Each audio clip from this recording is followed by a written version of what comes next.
para abordar lo que está ocurriendo en nuestro país, las preocupaciones que tenemos en torno a cómo irá la economía tanto en el mundo como en Chile. También para hablar cómo le ha ido a su libro lanzado hace poquito tiempo. Estamos junto al ex ministro de Hacienda, Nicolás Izaguirre.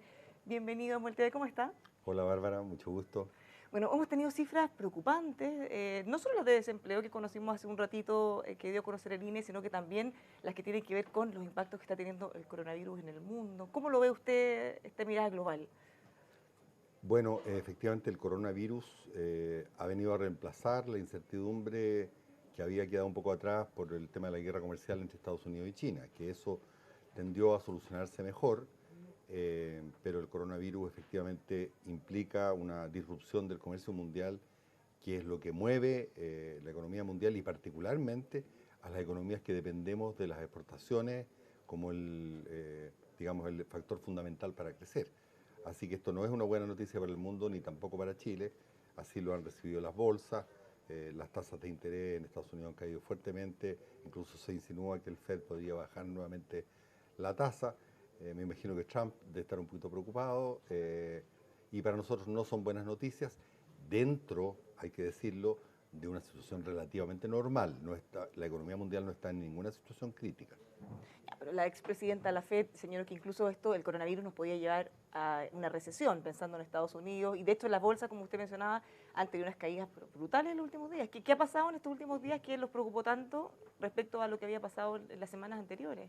Bueno, sobre todo yo no soy médico ni epidemiólogo, pero me imagino la incertidumbre asociada a cuán rápido se puede controlar esto o cuánto se puede expandir. Obviamente que en una situación de expansión, digamos, no controlada de esta, si esto se transforma en pandemia, no sé cuál es la palabra técnica, puede ser peor, pero creo que de momento lo que ha habido es una corrección de las bolsas. Piensa tú que la bolsa de Estados Unidos estaba en niveles récord de todos los tiempos. Por tanto, insisto, la economía mundial hoy día no es un elemento de freno demasiado fuerte para la economía chilena. Tampoco la ayuda, pero está relativamente mediana baja, digamos. Ahora, esto que está ocurriendo con las bolsas, me imagino tiene impacto fuerte y directo en nuestro fondo de pensiones, expuestos a, Depende, a lo que están expuestos más afuera. depende, bueno, nos vamos a poner muy técnicos. Tú ya me estás recordando cuando yo era Hay que director de estudio del aprovecharlo, Banco pues. Central. Bueno, cuando caen las bolsas, hay ciertas cosas que mejoran. Cae la tasa de interés y por tanto sube lo que se llama la renta fija. Entonces, los que están con portafolios más cargados a la renta fija tienen ganancias y los que tienen más renta variable, acciones, tienen pérdidas. Pensando en el coronavirus, en un principio, todo el foco estaba puesto en las exportaciones, los problemas que teníamos. Pero, ¿en qué de otra forma nos podría pegar en la economía? No solo pensando, además, en el tema médico, eso lo vamos a dejar de lado en esta oportunidad. Bueno, el precio del cobre obviamente se resiente en general las exportaciones a las zonas que pueden estar más eh, afectadas, pero debemos decir que nuestro problema de falta de dinamismo exportador viene desde hace mucho. De hecho, Rodrigo Valdés y yo lo dijimos durante el gobierno de la presidenta Bachelet. O sea, este problema de un crecimiento estructural más bajo de la economía chilena tiene al menos 15 años de duración, que fue muy disimulado por el efecto del superciclo del cobre. Pero estábamos creciendo sobre el mercado interno, nuestra capacidad exportadora, que fue lo que nos sacó para arriba desde fines de los 80, se había visto mermada de forma muy importante. Esto es un tema coyuntural, no es un tema, digamos, de tendencia que tiene que ver con la competitividad de nuestra economía. Bueno, este es un tema coyuntural, pero nosotros tenemos otro interno, que es todo lo que se ha generado después del 18 de octubre. Nuestra economía ya tenía algunos problemas antes, pero ahora peor todavía. ¿Cómo lo ve? La cifra de desempleo, por ejemplo, refleja una de las cosas, pero Como te digo, haciendo como el balance de última línea, hoy día el mundo no está ayudando, pero tampoco es una situación extremadamente difícil. Recordemos que durante el gobierno de la presidenta Bachelet el cobre llegó a $2, hoy día está igual en $2.60, la economía mundial crece más que lo que creció en aquel entonces, la minería está algo más dinámica. No está ayudando, pero el problema es interno, ahora sí que es interno y con todo. Efectivamente, nosotros pudimos disimular el que estábamos perdiendo competitividad de manera secular, no solo ahora, sino que durante los últimos 15 años, por este gran superciclo del cobre. Eso no le ocurrió solo a Chile, sino que le ocurrió a todos los exportadores de materias primas, particularmente a Sudamérica, lo puede ver en Rusia, lo puede ver en algunos países africanos. Eso lo dijimos varias veces durante el gobierno de la presidenta. Este ciclo está terminando y tenemos que buscar otra fuente de crecimiento. Se insistía que era el problema interno, que las reformas laborales, que la pata de la guagua. Nosotros decíamos aquí tenemos un problema estructural que ahora se ha aprobado clarísimo, porque en el gobierno de Piñera 1 se creció por circunstancias completamente anormales, anormalmente positivas de la economía mundial con el precio del cobre a $4.20. Pero el problema estructural lo teníamos desde fines del gobierno del presidente Lagos. Ahora, con una economía mundial solo normal, hasta antes de la crisis social nosotros estábamos creciendo a casi menos que 2%. Y claro, el desencanto que vino con la promesa de tiempos mejores fue tan fuerte, como que el pacto social que estaba pegado con engrudo, definitivamente se rompió al ver que este modelo de crecimiento tan desigual no estaba dando frutos. Si antes eran mal repartidos, ahora eran peor aún. Vemos que está subiendo la tasa de desempleo, etcétera, y se genera esta crisis social. Ahora, también las cifras de hoy día, Bárbara, ya que te gusta preguntarme de la economía, que todavía es mi profesión, Qué importante la economía. sí, dentro de todo la economía no está tan mal como uno podría esperar, en el sentido que la producción industrial está aumentando, el desempleo está subiendo, pero no de manera desbocada. O sea, ha habido una cierta resiliencia para que no nos vayamos a pique, pero obviamente que eso es completamente insuficiente para renovar la esperanza de un futuro mejor para la mayoría del pueblo chileno, etcétera. Pero, pero dado que este también es un programa de negocio, la economía no está francamente en caída libre, para nada. Está básicamente estancada, creciendo muy levemente. Ahora, pensando en lo que se viene, pensando en marzo, hay muchas reformas que están pendientes y una agenda social que vamos a tener que sacar adelante. El Ministerio de Hacienda ayer lanzó un decreto de una meta de balance estructural. Esperan que este año podamos llegar a 3,1%, el próximo año 2,5%. ¿Es posible? Y a propósito de eso mismo, ¿cuánto espacio tenemos para abrir la billetera? Considerando que ya ha aumentado mucho la deuda. Tienes toda la razón. Mira, en síntesis, tomando lo que estábamos conversando antes, el problema del crecimiento hoy día en Chile es político. Tiene que ver con la crisis social. No tiene que ver ni con las exportaciones, ni con el coronavirus. Tiene que ver, pero en el margen. Eh, y hay mucha voluntad, yo he visto de muchos sectores, por tratar de encontrar una salida. Pero el problema es que el orden de los factores aquí sí altera el producto. Y mi opinión es que nosotros necesitamos cambios muy profundos, porque el desencanto con esa promesa al final incumplida de tiempos mejores para todos es demasiado grande. Entonces, lo ligo con la política fiscal. Este gobierno ha tratado de tirar algunos dominales, ha hecho algunas cosas en materia de pensiones, en materia de sueldos mínimos, etcétera, básicamente con deuda.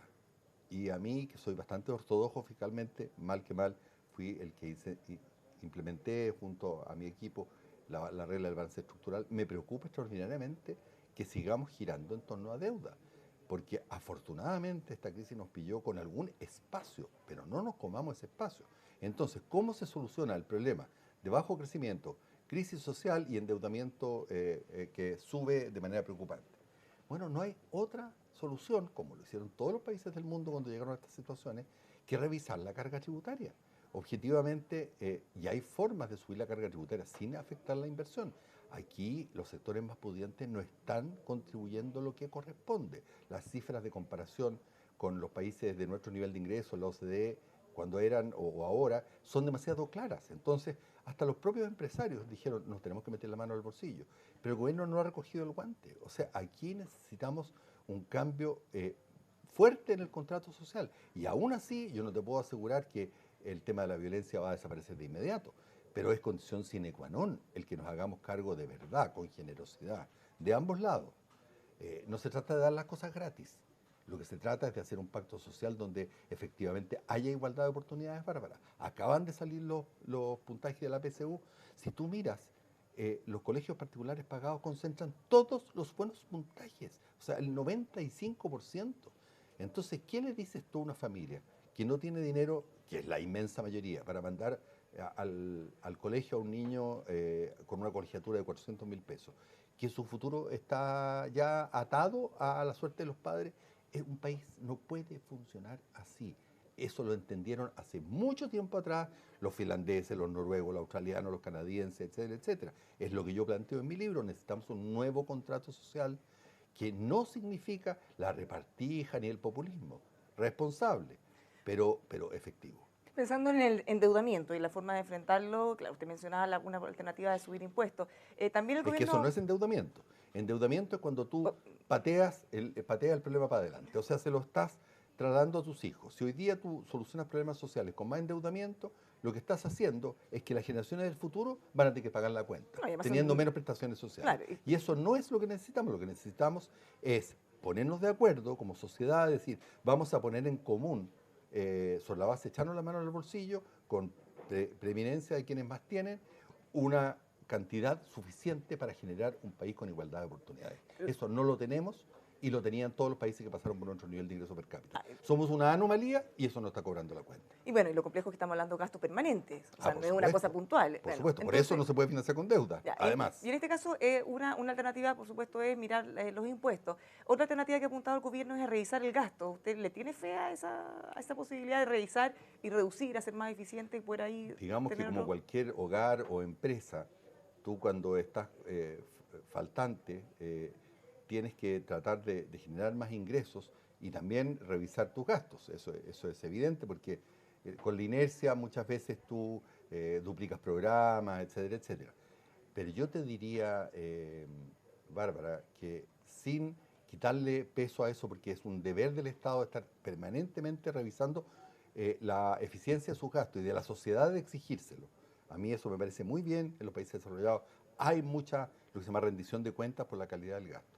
Por tanto, no lo saco como un problema poco importante. Es muy importante, pero en magnitudes, la verdad de las cosas es que Mandrake el mago no. O sea, con esta carga tributaria de 20%, no hay ningún país en el mundo que haya podido proveer igualdad de oportunidades. Ninguno, Ahora, ninguno. Y lo que se dice hasta el cansancio, y eso es lo que yo trato en mi libro, porque es una falacia que increíblemente todavía algunos se atreven a pronunciar, que el crecimiento por sí solo, porque eso va a traer recursos fiscales y eso va a traer, por tanto, mejor educación, mejor salud, igualdad de oportunidades, eso no ha pasado nunca, Bárbara. la teoría del chorreo. Nunca.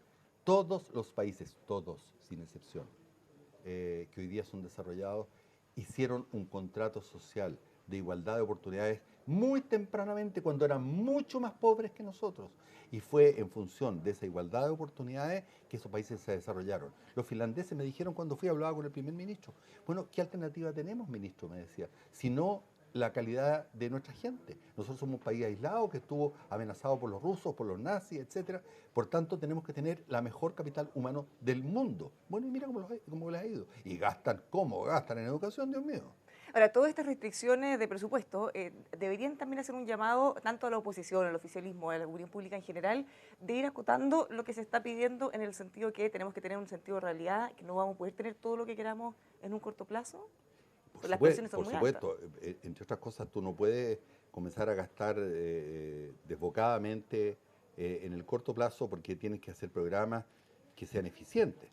Pero por ejemplo, ¿qué le pides tú a la educación pública cuando tienes 120.000 pesos por alumno en circunstancias que la colegiatura privada son 400 o 500.000 pesos? Es evidente que hay una diferencia brutal, pero tú no puedes subirla de 100 a 400 porque va a ser el botadero de plata. Tienes que ir, pero gradualmente. También hay que mejorar todavía más los salarios de los profesores, su capacitación, sus exigencias, la carrera de directivos públicos. O sea, si tú me preguntas en educación, en salud, en pensiones, en ciencia y tecnología, no nos olvidemos, uno de nuestros problemas es que nos hemos quedado pegados en los mismos productos. Tenemos que elaborar más. Y eso requiere recursos, que se van a ir gastando gradualmente, pero hagamos un pacto y digamos, mire, vamos a subir la carga tributaria 5 puntos de aquí a 5 años. Y vamos gastando ordenadamente, mejorando en los lugares críticos. Cualquiera que haya sido ministro de Hacienda sabe dónde están las grandes carencias, pero hacerlo con deuda, eso es pan para hoy, hambre para mañana. Usted habla de un pacto que es muy necesario y también mencionó que nuestra crisis económica es política y tiene que ver Sí, con lo interno. Y en ese sentido, ¿qué le parece una carta que firmaron miembros de la ex concertación buscando un acuerdo social nuevo? eh, me parece que nadie se puede oponer a lo que plantean los firmantes de la Carta en el sentido de recuperar la paz social, de mejorar digamos, el contrato social, la, La misma agenda social. la agenda social, exactamente, y tomar el crecimiento, retomar el crecimiento. Mi observación, no es crítica, es observación, es que el quid del asunto está en cómo combinas estas tres cosas. ¿Cómo lo haces? O sea, a nivel declarativo es como estar en contra de la mamá. ¿Me entiendes tú? Los gringos tienen esa expresión. Eh, y para mí, gusto, el orden de los factores es muy importante, como tú lo decías. O sea, yo creo que plantear en serio un pacto por la paz, si no somos capaces de echarnos la mano al bolsillo, pero profundo, y realmente plantearle al país un itinerario de igualdad de oportunidades creíble, la paz no se va a restaurar. Y el crecimiento tampoco, porque el crecimiento, como tú mismo recordabas, hoy día es bajo básicamente por la falta de paz social. Ahora, según lo que usted dice, quizá más allá de las declaraciones, que siempre se van a valorar, sería bueno que cada sector llegara y dijera, esto es lo que me duele, esto es lo que yo voy a hacer, Es que más allá de una buena intención. sospecho sin mala intención que dentro de los firmantes de la carta no tienen acuerdo entre cómo se ordenan estos factores. Porque durante mucho tiempo, y yo diría que hasta muchos de nosotros nos sedujimos con esa idea, pensamos que como el crecimiento era tan fuerte y por tanto aumentaban tanto los recursos fiscales que nos permitía mejorar la distribución del ingreso, más abatir la pobreza, mejorar los hospitales, la salud, la educación pública, que esto podía ser un círculo virtuoso que no parara.